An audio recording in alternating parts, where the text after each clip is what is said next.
I was 27 when I started in recruitment. I started from like a £15,000 basic salary. Didn't even realize recruitment was pretty much sales. The last thing you should ever delegate is your clients. One thing I learned is you cannot overcome an objection via an email or LinkedIn message. You need to speak to that candidate or client prospect over the phone. To win good clients, you need to look at them from business owner to business owner. I'm excited about this episode of the Elite Recruiter Podcast. I have my special guest with me, James Blackwell, who's the director of the agency Blueprint and also the managing director of Ronald James Group. Well, welcome to the podcast, James. Thanks for having me, Benjamin. One of the things I always love to dive into as we get started is how did you end up in this wonderful world of recruiting?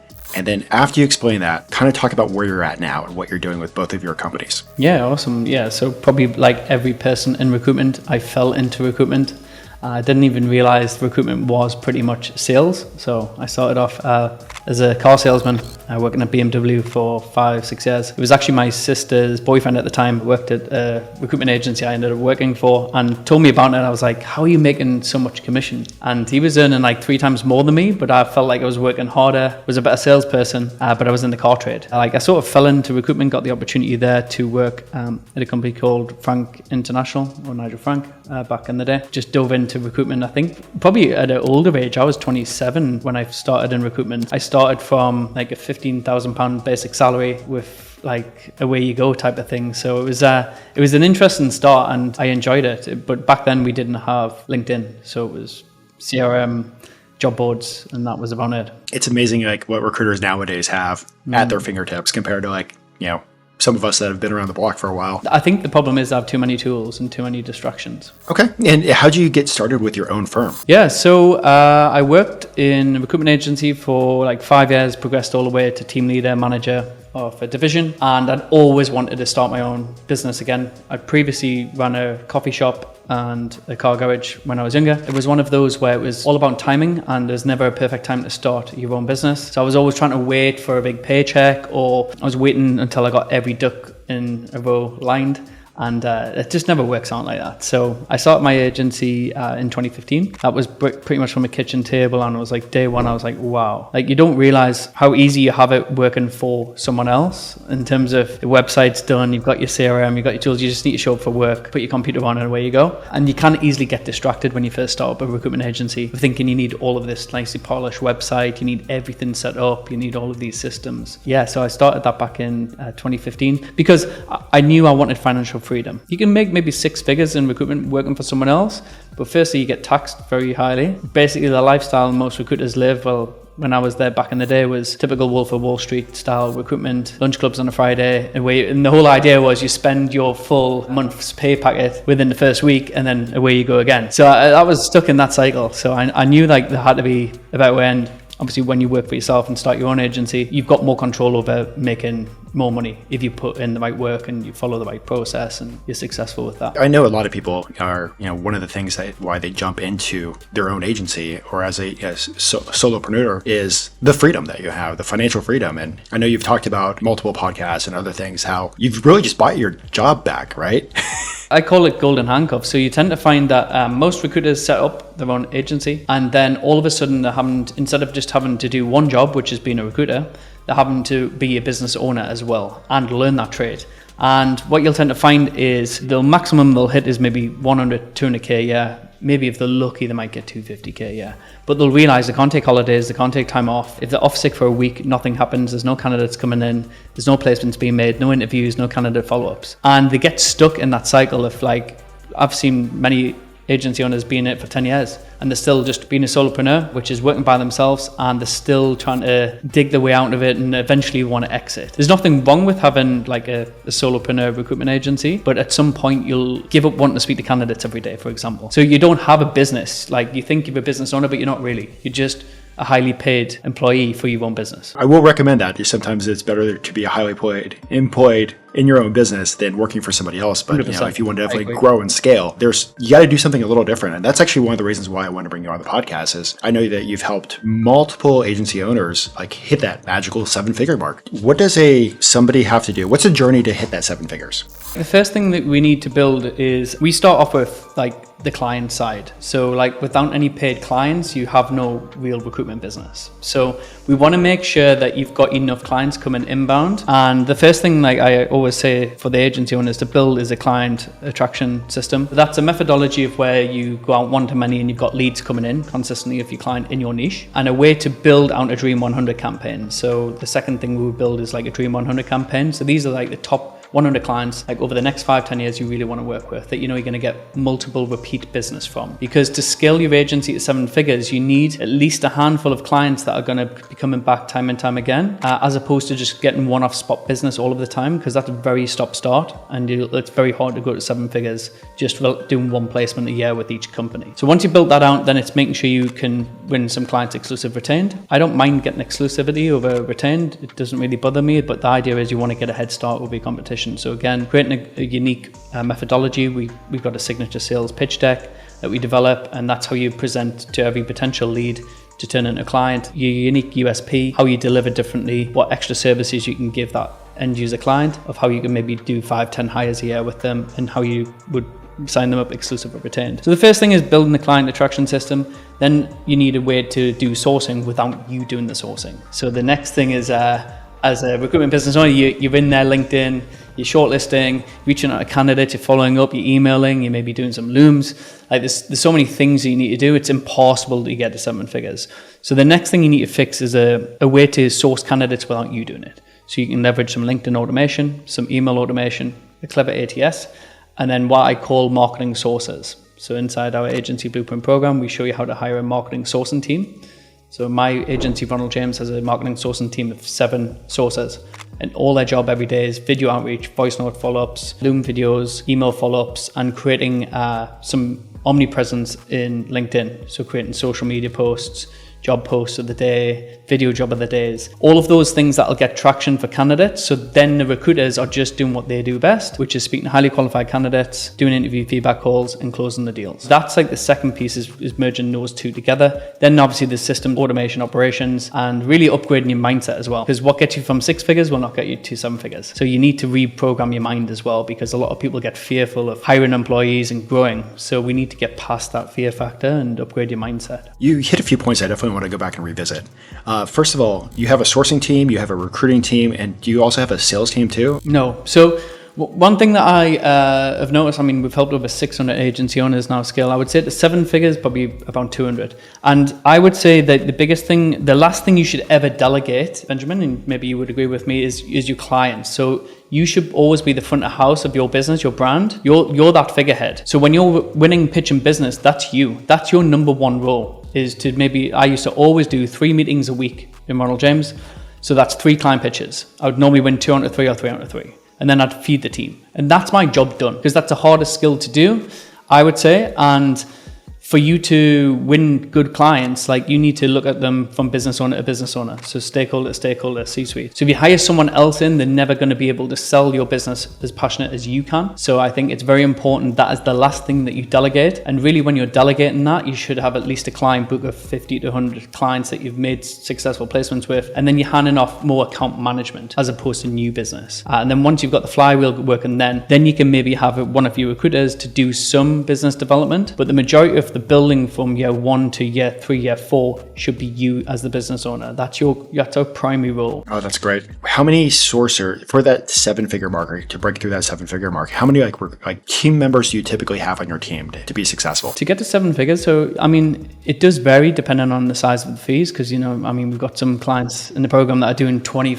$30,000, $40,000 fees, but they're once every other month. But the majority, I would say, average fees between $7,000 and say $10,000. I think when you take everything on average. So let's say we need to get to 8 deals a month on average. So you could do that like really with 2 delivery consultants. So they're recruiters, but they just do delivery, which is candidate side. And then you would probably couple that with 3 to 4 sources. So the sources are covering off and helping these 2 delivery recruiters do 4 deals each. And that's probably the perfect model where you could get to $1 million, which we've done plenty of times inside the program, like 4 sources, 2 delivery. You might have 1 junior, or you might have one of the sources that can turn into a delivery consultant that's ready to get promoted. And then you being the figurehead doing client attraction. Cool. Awesome. And you also hit up on talking about mindset. Every single top producer, every single successful business owner that I've interviewed for the podcast, every single one of them talks about how important the mindset is and that mindset shift. When did you personally go through that shift? And what advice would you give for others to go through a bit of a shift? I remember I started all the mindset and personal development back just before I started my own agency. So I was listening to Grant Cardone a lot, Ty Lopez, Tony Robbins, Gary Vaynerchuk, all of those type of people. And I was just programming my mind. And I probably didn't even know that, but subconsciously just reading all of the time. So I was trying to read a book a week, listen to podcasts, listen to YouTube. One thing I realized is once you leave school, that's when really the learning starts. So I wasn't academically very clever at school, but I knew that for me to get to where I've got to now is mindset's been a big shift for me. In terms of limited beliefs, reprogramming our minds. I've just read a book again. One of the top books I recommend is Psycho-Cybernetic. Really good book about reprogramming your mind. There's also another one by Joseph Murphy on the subconscious mind as well, which I'd recommend. But really we need to make sure that, because we've been surrounded by the people we hang around with, most likely they're not going to be millionaires. The next thing was surrounding myself with other successful people, because you are who you surround yourself with. So trying to be surrounded by other people that have been there, done that, or are wealthy helped as well. And then environment as well. So where you're based, and are you moving to different cities or trying to get out of your comfort zone? Because a lot of things around mindset is pushing yourself out of comfort zone. So we're same how we adapt that with sports and being successful in sports, whether it's football or whatever. Same in business, but it's your mindset. So pushing yourself through the fear factor, because there's always self-doubt that always creeps in, and it's probably the strongest thing that we focus on in the program when we first bring people on board is your mindset. Even though everyone wants a quick hack solution, a lot of these things are all mindset first. It's probably 80% mindset and 20% tactics. You have good friends in the recruiting space, 7-figure billers, say actually exact same thing. They talk about it's mindset, maybe 5-10% work, and just going and doing it.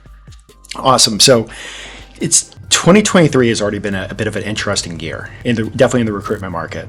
What are you seeing out there? So I see there is definitely a drop-off in live vacancies. We're in the tech space, and obviously other people will help in Agency Blueprint or different niches. But it's just more competitive, so you need to do more than just send an automated email campaign or a LinkedIn automation campaign to get a client. It's not going to work like that. I mean, the good thing is, in recessions, what you tend to find is the bigger agencies are the ones that suffer, because they've got big overheads, they've got a big team, they've got management layers, so they're pushing for deals, they're pushing for placements because they need that to happen. Whereas I don't know what your listeners are like, but if they are a solopreneur recruiter or a small micro niche recruiter, maybe up to 10 employees, this is your time to shine and take market share, because you're leaner, agile, less overheads. So yes, you might have less vacancies, but even then you can pitch exclusive retained, or you can be a little bit clever around how you're packaging things with those potential clients, offering them a deal.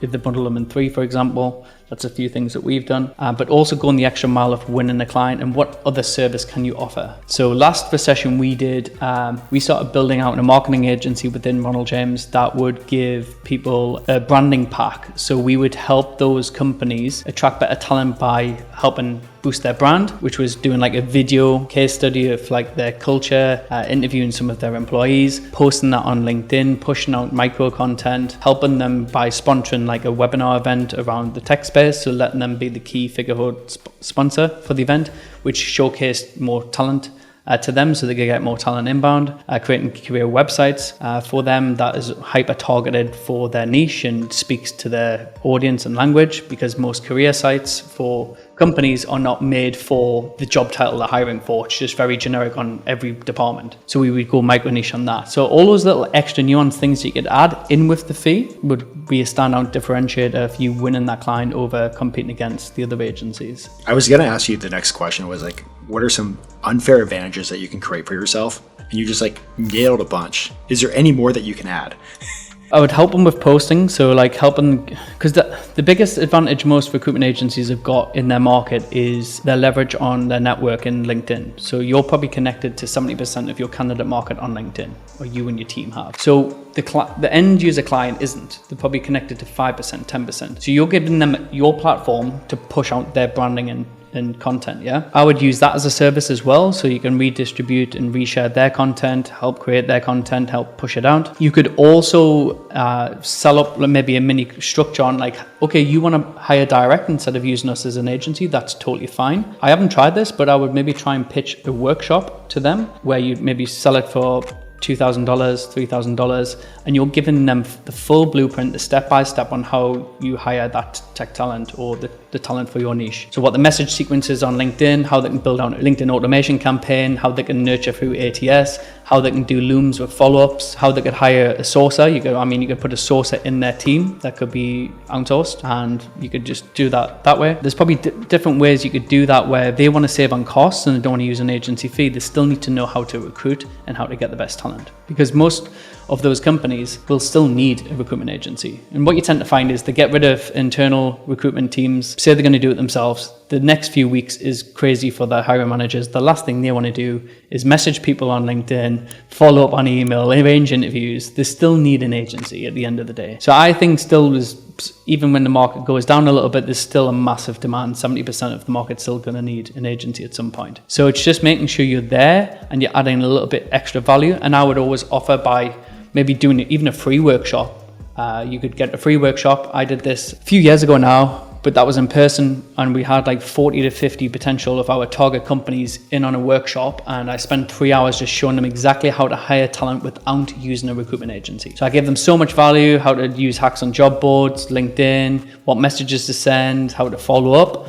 And then what happened was some of the best clients that we could never work with before were like, James, I love what you've done. I don't want to do it ourselves. I'd love to get you guys involved, and could you help us with that? And that's what happens. So I would maybe think about something creatively like that. I actually love that idea, and I haven't done it to that extent, but I've actually put together blueprints and finding candidates in the space, and that has been like a great lead magnet for companies. Like, hey, we love this. It's great. We don't want to do the work, but we see that you're an expert in the work. So that I love that idea. Yeah. I want to kind of jump into some questions that I ask like every single guest. For a new recruiter that's just starting in the recruitment space, what advice would you give them to be successful? First thing is, I'll give away one of my secrets, is go and buy the book by Steve Finkel, Search and Placement. I don't know if you've recommended that before, but that was my recruitment Bible. It's what I recommend everyone that comes into my program to do if you haven't done recruitment before or whatever. Most of the things that he teaches in there still stand the test of time today in terms of how to influence and persuade candidates, because that is the number one skill. Is can you influence and persuade? It's high-level psychology selling is recruitment, so you must learn that art. It's not how you move around on LinkedIn and Boolean search and everything else. That's the easy stuff. The hard stuff is once you get a candidate potentially live and interested, can you convert them to maybe to yes? That is your number one role as a recruiter. And can you turn no's to maybes to yeses? And that's a skill that most people, I think modern day recruiters don't have that skill as much as, I was blessed. I grew up in a time in recruitment where we didn't have LinkedIn, so we had to use the phone a lot more, and we spent a lot more time on the phone speaking to candidates and speaking to clients. Whereas now I think a lot of people hide more behind the keyboard, LinkedIn messaging, emailing a lot of the time, and not really building those relationships where they can overcome objections. One thing I learned is, I would teach new recruiters, you cannot overcome an objection via an email or LinkedIn message. You need to speak to that candidate or client prospect over the phone. Never negotiate on email or LinkedIn, ever. Every time I see a new recruiter do that, I just cringe. And Steve Finkel, he has written so many amazing books about the space. Everybody, like you said, everybody should go back and pick some of his stuff up. I got two more questions. For an experienced recruiter, somebody that's been in the game for a while, what advice would you give them to be successful or stay successful? I'll probably be a little bit controversial because I own my own recruitment agency, but I would say if you're an experienced recruiter, you should be at least considering going out on your own, either being a solopreneur recruiter or actually building a small business empire, because for you to get financially free, it's very, very hard to do that working for someone else. Yes, you don't have to, I think we said at the start of the call, you don't have to go past being just working for yourself, and maybe you might have a high paid job, but it's for you. But that's not for everyone, because not everyone's entrepreneurial. So not everyone takes risks like we have, Benjamin, and starting our own business. And we know how stressful it is and how hard it is.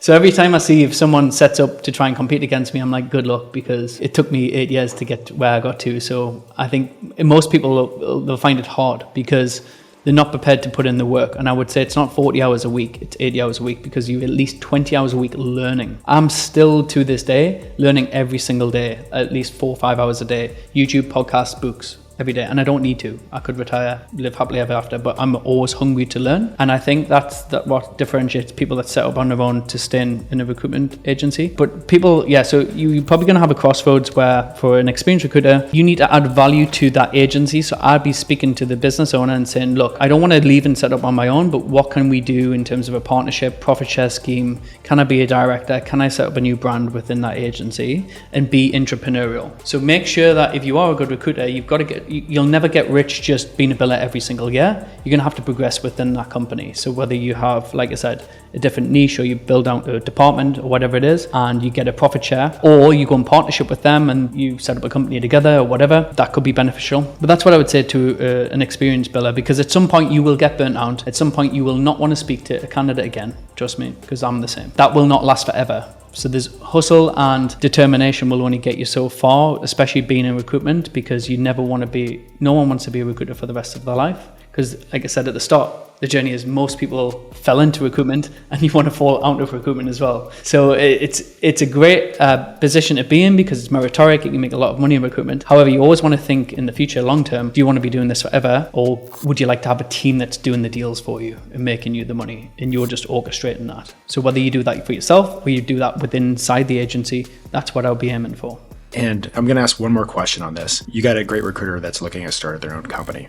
What advice would you give them? What I would say is you need a way of how you're going to map out your niche. So make sure you've got a strategy of how you're going to map out your niche market, how you're going to go to market and win clients. The first thing is don't worry about your website. No one cares about your website. No one will visit your website. Just get your LinkedIn profile good, get a target list of potential clients that you want to work with, and then have a way that you can engage with those clients. So whether it's some email automation, LinkedIn automation, video outreach, go out and hustle and get those clients on. Get 2 to 3 jobs on, work the jobs, try and make a placement. If not, get some more jobs on, make your first placement, make a second. Then you can start to build a proper business. Like once you've got some money coming in, then you can start to build the other systems. So like a client acquisition system, a way to get candidates a little bit more systemized in operations, and then scale. I am biased, but how I progressed in life, and I know we've just shared some mentors that we've got in common, Benjamin, invest in yourself.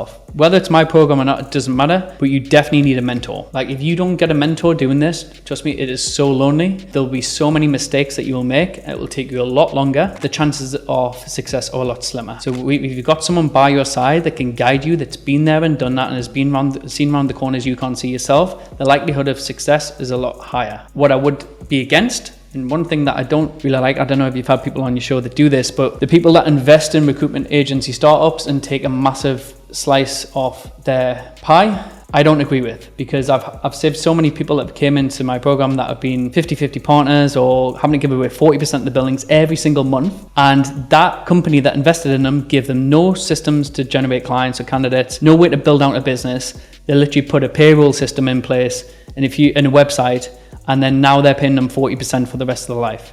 And I just don't agree with it, because you don't need to do that. And the only people that do that are the ones that, the reason why those companies win is because they give them a basic salary, they give them that guarantee, that security blanket. But you've already went to set up your own agency, so go and take that risk. Because when you do that, there's less risk for you, but there's less reward as well. So I would say make sure that you don't need investors. You do need a mentor, like I said, or you could get mentors for free on YouTube or go and see who else is out there. But I would definitely say don't do it alone, because at some point you're going to need someone to guide you. Great advice. Now we're going to go into the next round of questions, a little bit of quick fire questions. I'm going to ask you the question, love to get the answer, and also why. What is a book that's had a huge impact on your career and your life? How to Get Rich by Felix Dennis. It's my favorite book of all time.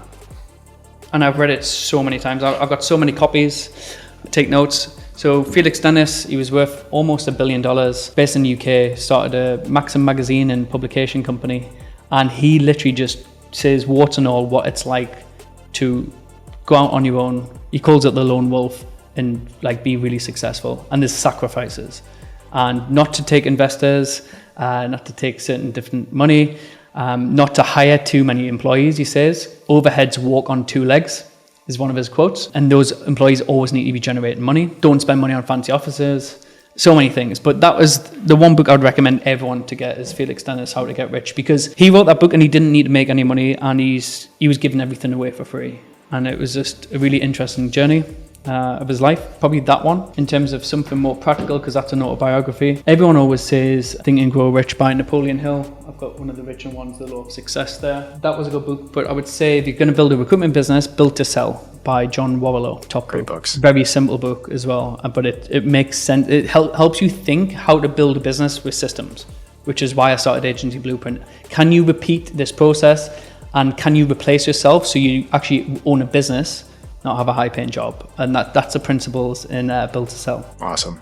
Is there a favorite placement that you've made, or a favorite, like a company that you've helped find the perfect person for them? I would say, because I actually only made one placement in my company, Ronald James, over the last 8 years, because I started the business from day one to say, I don't want a business that is 100% reliant on me.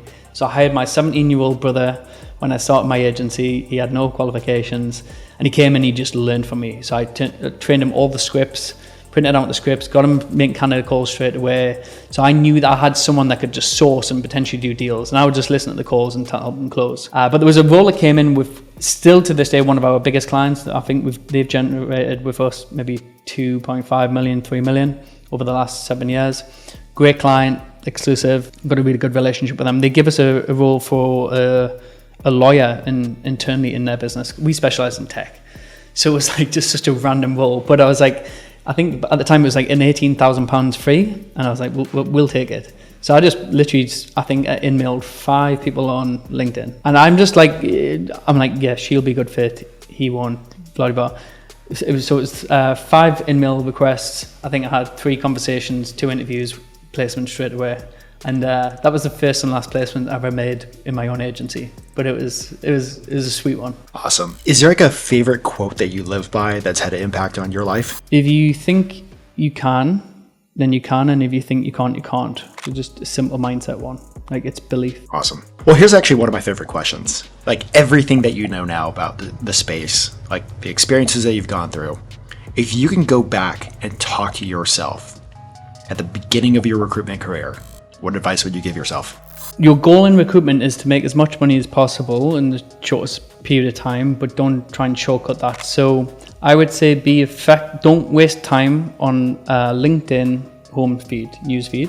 This is number one. And just be very, very all about time management. So to do it in blocks. So I'm going to do candidates this time. I'm going to do sourcing at this time. I'm going to do clients at this time. I'm going to do delivery at this time. And just be very strict on your time. And on those times, just be really on it. Because you could be really successful and work 30 hours a week. But I think a lot of recruiters, if they really were honest and managed their time and looked back how effective they were for that week, I would say they're probably working at 30% on it. So I would say you could do more while working less if you're very, very strict with your time and time management. Well, James, I just want to say thank you for sharing on the podcast. It was awesome to have you as a guest and sharing all your knowledge with everybody. Before I let you go, is there anything else that you'd love to share with the listeners? If you want to get in touch with me, you can reach out to me. Website agencyblueprint.com is our recruitment platform where we can help agency owners scale or recruiters start their own business. If you want to reach out to me on Instagram, just at James Blackwell.